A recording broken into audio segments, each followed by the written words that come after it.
40 വയത് പറഞ്ഞോവർ, നന്നായി 90 കാലം ഇരുന്നോവർ. 90 വയസ്സ് ജീവിച്ചു ബഹുമാനപ്പെട്ട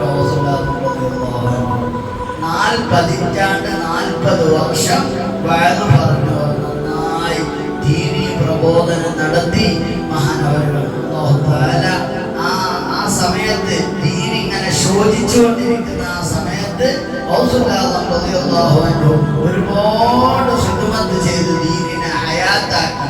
സാധാരണ നമ്മള് മൊഹീദ്ദീൻ ഷേഖ് എന്നാ പറയാ, പേര് മൊഹീദ്ദീൻ അല്ല.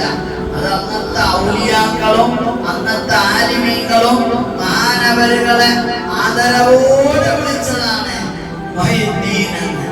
ശംസുൽ ഉലമ പറയില്ലേ, ഇത് ഉലമാക്കളുടെ സൂര്യനാണ്, തേജസ്സാണ് എന്നൊക്കെ പറയുന്നത് പോലെ അന്നത്തെ പണ്ഡിതന്മാര് മഹാനവരുകൾക്ക് നൽകിയ പേരാ മുഹ്യിദ്ദീൻ. ദീനിന് ഹയാത്ത് നൽകിയ പണ്ഡിതൻ പേര് അബ്ദുൽ ഖാദിർ എന്നാണ്. അല്ലാഹു തആല കൂടുതൽ മനസ്സിലാക്കാൻ നമുക്ക് തൗഫീഖ് നൽകട്ടെ.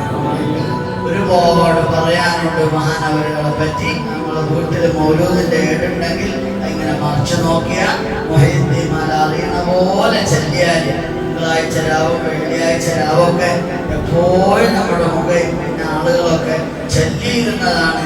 അതിനനുസരിച്ച് അവർക്ക് വർക്കത്തുണ്ടായിരുന്നു. അവരുച്ചത്തിൽ മരിച്ചുപോയി സന്തോഷത്തോടെ. ഇവരൊക്കെ മഹാന്മാരെ സ്നേഹിച്ചവരാ. മഹാന്മാരിലൂടെ അല്ലാതെ നമുക്ക് ഹബീബായ തങ്ങളെ മനസ്സിലാവൂല. ഹബീബായ തങ്ങളിലൂടെ അല്ലാതെ അല്ലാഹുവിലേക്ക് നമുക്ക് എത്തിപ്പെടാൻ പറ്റൂല. അതുകൊണ്ട് അല്ലാഹു തആല ആ കാമിലായ ഈമാന്റെ അഹ്ലുകാരിൽ നമ്മളെ ഉൾപ്പെടുത്തി അനുഗ്രഹിക്കുമാറാകട്ടെ.